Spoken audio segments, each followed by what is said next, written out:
இது அழகான சௌந்தரிய லகரி பாடல். தாயே, எங்களை காப்பாற்றுங்கள் என்று தேவர்களின் பரிதாபமான அவலக்குரலை கேட்டு அன்னை கண்விழித்தாள். காஞ்சியில் காமக்கூட்டத்தில் கிளிவடிவில் செண்பக மரத்தில் தவம் இருந்த அன்னையின் மனம் தேவர்களின் அபயக்குரல் கேட்டு இறங்கியது. உலகையே காக்கும் அன்னைக்கு தன் குழந்தைகளின் அழுகை பரிதாபம் புரியாதா? அன்னை கிளிவடிவம் நீங்கி எழுந்தாள். கண்களில் கருணையும் அன்பும் பொழிய, என் குழந்தைகளே, என்ன விஷயம், ஏன் இந்த பதற்றம் என்று வினவினார். தேவர்கள் தேவியை வணங்கி பயமும் துக்கமும் சேர பதற்றத்துடன் தங்கள் துயரைச் சொன்னார்கள். பந்தகாசுரன் என்ற அரக்கன் கடுமையான தவங்கள் செய்து பிரம்மாவிடமிருந்து அதிக வரங்கள் பெற்று அதன் சக்தியாலும் ஆணவத்தாலும் உலகங்களையும் கைப்பற்றி தேவர்களுக்கும் முனிவர்களுக்கும் பல துன்பங்கள் கொடுத்து வந்தான். அதை தாங்க முடியாத அவர்கள் சிவபெருமானிடம் சென்று முறையிட, பராசக்தியால் மட்டும்தான் அவனை அழிக்க முடியும் என்கின்றார் ஈஸ்வரன். தேவி அப்போது காஞ்சியில் தவத்தில் ஈடுபட்டிருந்தாள். மீண்டும் ஈசனை அடைய உக்கிரமான ஊசிமுனை தவம் அது. ஒருமுறை அம்பிகை விளையாட்டாய் ஈசனின் கண்ணை பொத்தி விளையாடிவிட உலகங்கள் இருண்டு ஜீவராசிகளெல்லாம் அலறி கலங்கின. தேவியையும் அந்த கருமை பற்றி கொண்டது. அப்போது ஈசன், நீ செய்த தவறுக்கு பரிகாரமாக பூமியில் பத்ரிகாசிரமத்தில் உன்னை குழந்தையாக அடைய வேண்டுமென்று தவமிருக்கும் காத்யாயன மகிழ்ச்சியிடம் செல் என்று உத்தரவிடுகின்றார். நான் மீண்டும் தங்களை அடைவது எப்படி என்று அன்னை ஈசனிடம் வேண்டுகின்றாள். நீ மகர்ஷியிடம் செல், அவர் உன்னை குழந்தையாக பெற்று தக்க பருவத்தில் என் கட்டளை கிணங்க உனக்கு யோகதண்டம், ஜபமாலை, தீபஸ்தம்பம், 2 குடம், விசிறி, 2 சாமரம், புத்தகம், புலித்தோல், வறுத்த பயிறு, கங்கை மணல், கங்கா தீர்த்தம், குடை இவற்றை தருவார். அவற்றுடன் நீ காசி சென்று மக்களின் பசிப்பிணி போக்கி தெற்கு நோக்கி பயணப்படு. எங்கு இந்த பொருட்கள் உருமாறுகிறதோ அதுவே நீ என்னை அடையும் தலம் என்கின்றார் ஈசன். காஞ்சியில் இவை உருமாறுகின்றன. மணல் லிங்க வடிவமாகிறது, குடை நாகாபரணமாகியது, யோகதண்டம் திரிசூலமாகியது, விசிறி கிளியானது, புத்தகம் காமதேனு வடிவமானது. லிங்க வடிவமான ஈசனை நோக்கி தவம் செய்ய ஆரம்பிக்கின்றாள் அன்னை. தவம் செய்தாலும் கருணை தெய்வமான காமாட்சி தன்னை அண்டி வந்தவர்களை ஆதரிக்காமல் இருப்பாளா? அன்பு நிறைந்தவள் அல்லவா அவள்? தட்சிணாமூர்த்தியாக யோக தவத்தில் ஆழ்ந்துவிட்ட ஈசனின் தவத்தை கலைத்து சக்தியுடன் சேர்ந்து முருகப்பெருமான் தோன்ற வேண்டும். தாரகாசுரன் சூரபத்மனை அழிக்க வேண்டும் என்று ஈஸ்வரனின் தவத்தை கலைக்க மன்மதனை அனுப்புகின்றான் தேவேந்திரன். ஆனால் தன் தவத்தை அழித்த மன்மதனை எரித்து சாம்பலாக்கிவிட்டார் ஈசன். தேவியிடம் வந்து அழுது கதறிய ரதிக்கு அவள் கண்ணுக்கு மட்டும் தெரியும்படி மன்மதனை உயிர்ப்பித்துக் கொடுத்த கருணாசாகரம் காமாட்சி. அவள்தான் மன்மதன் கையில் கரும்பு வில்லும் மலர் அம்பும் கொடுத்து ஜீவராசிகள் உருவாக அவர்களிடம் காமத்தை உண்டாக்கச் செய்தவள். அதிகாரத்தினாலோ ஆணவத்தாலோ இறைவனை வசப்படுத்த முடியாது என்ற அன்னை கரும்பு வில்லும் மலரம்பும் எடுத்துக்கொண்டு பெருமான் முன் வந்து தன் 2 கண்களாலும் அன்பொழுக ஈசனை பார்க்கின்றாள். அதில்தான் காமேஸ்வரனை வசப்படுத்துகின்றாள். அன்புமயமாக அன்பு பொங்க பார்த்ததால் அவள் காமாட்சி என்றும் அழைக்கப்படுகின்றாள். காம என்றால் அன்பு, அக்ஷி என்றால் கண்.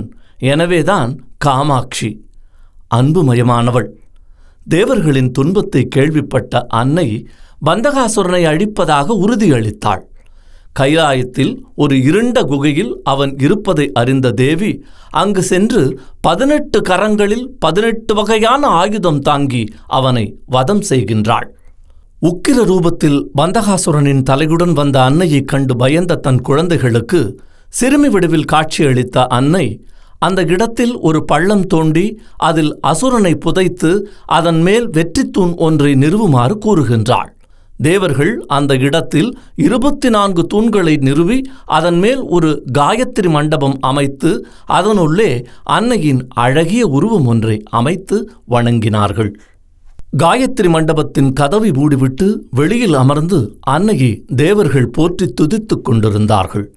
மறுநாள் அதிகாலை சூரிய உதயத்திற்கு முன் அந்த கதவை பக்தியுடன் திறந்தவர்கள் மகிழ்ந்து சிலிர்த்து போனார்கள். அவர்கள் நிறுவிய சிலைக்கு பதிலாக அன்னை காமாட்சி அங்கு வீற்றிருந்தாள். அன்னை காமாட்சி தோன்றியது ஸ்வயம்பு மனுவந்திரத்தில் கிருதயுகத்தில் ஸ்ரீமுக வருஷம் பங்குனி மாதம் பிரதமை திதியும் பூர நட்சத்திரமும் கூடிய ஒரு வெள்ளிக்கிழமையாகும். காயத்ரி மண்டபத்தின் நடுவில் தென்கிழக்காக 4 கரங்களுடன் பத்மாசன கோலத்தில் காட்சியளிக்கின்றாள். அவளின் 4 கரங்களில் பாசம், அங்குசம், மலரம்பு, கரும்புவில் முதலானவற்றுடன் காட்சியளிக்கின்றாள் காமாட்சி. தேவர்களின் பிரார்த்தனைக்கு மகிழ்ந்து அந்த காயத்ரி மண்டபத்தில் ராஜராஜேஸ்வரியாக, எல்லையில்லாத கருணை வடிவமாக, அழகுக்கு உவமையில்லாதவளாக வீற்றிருந்து அரசாட்சி செய்கின்றாள் அம்பிகை. காஞ்சிபுரத்தில் அமைந்துள்ள சக்திக்கான தனிப்பட்ட கோவில் இது. 51 சக்தி பீடங்களில் முக்கிய இடம் வகிப்பது காஞ்சி. அன்னையின் முதுகு பகுதி விழுந்த இடம். அன்னை காமாட்சியின் 2 கண்களாக கலைமகளும் திருமகளும் விளங்குகிறார்கள். எல்லா சக்தி கோட்டங்களில் உள்ள ஜீவகலைகள் அனைத்தும் காமக்கோட்டத்திற்கு வந்து அவள் சக்தியை பெற்று அதன் சேத்திரங்களுக்கு செல்கிறது என்கின்றார் சங்கரர். ஜீவராசிகளின் விருப்பங்களை நிறைவேற்றுபவள் என்பதாலும் அவள் காமாட்சி என அழைக்கப்படுகின்றாள். ஸ்ரீ லலிதா சகஸ்ரநாமத்தின் மூலமாக விளங்குபவள் காமாட்சி. ஸ்ரீ சக்கரமே அவளின் இருப்பிடமாகும். ஈஸ்வரனால் பிரதிஷ்டை செய்யப்பட்டது ஸ்ரீ சக்கரம். கிருதயுகத்தில் துர்வாசரும், திரேதாயுகத்தில் பரசுராமரும், துவாபர யுகத்தில் தௌமிய மகரிஷியும் புதுப்பித்தார்கள். கலியுகத்தில் வேதம் நசிந்து தர்மம் அழிந்து கர்மம், பக்தி, ஞானம் அழிந்து சீர்குலைய ஆரம்பித்தது. அதனால் உக்கிரத்துடன் இருந்த அன்னையை ஸ்ரீ சங்கரர் அவள் எதிரில் ஸ்ரீ சக்கரம் ஸ்தாபித்து அதில் அவளின் உக்கிரத்தை ஆகர்ஷித்து அன்னையை கருணையும் சாந்தமுமாக மாற்றினார். தசரத சக்கரவர்த்தி இங்குதான் புத்திரகாமேஷ்டி யாகம் செய்தார் என்று மார்க்கண்டேய புராணம் கூறுகிறது. அவளை துதித்தால் அனைத்து கடவுள்களையும் வணங்கிய பேறு கிடைக்கும் என்றும், புண்ணியம் செய்தால் மட்டுமே உன்னை வணங்க முடியும் என்கின்றார் ஆதிசங்கரர் சௌந்தர்ய லகரியில். தாயே, நீயே பரமேஸ்வரனின் சரீரம். உன்னுடன் சேர்ந்த பிறகே அவர் இந்த பிரபஞ்சத்தை காக்கும் சக்தி படைத்தவர் ஆகிறார்.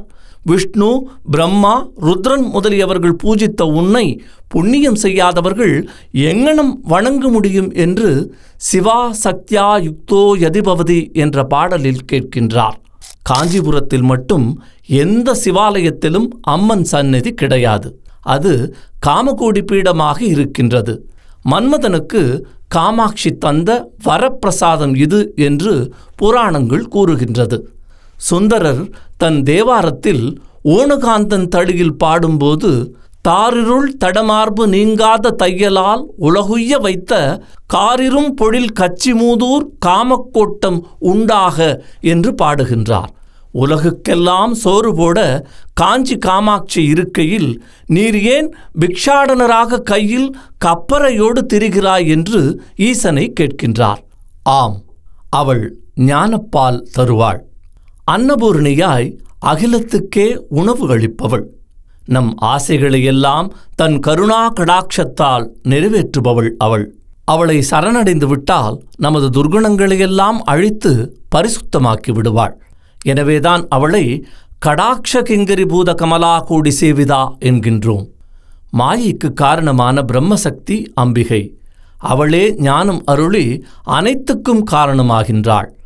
மாயையிலிருந்து நம்மை விடுவிக்கும் கருணை மழையும் அவளே. நம்முடைய இந்திரியங்களே நம்முடைய கஷ்ட நஷ்டங்களுக்கு காரணமாகிறது. இந்திரிய விவகாரங்களிலிருந்து நம்மை விடுவிக்கவே அம்பிகை காமாட்சியாக வந்திருக்கின்றாள்.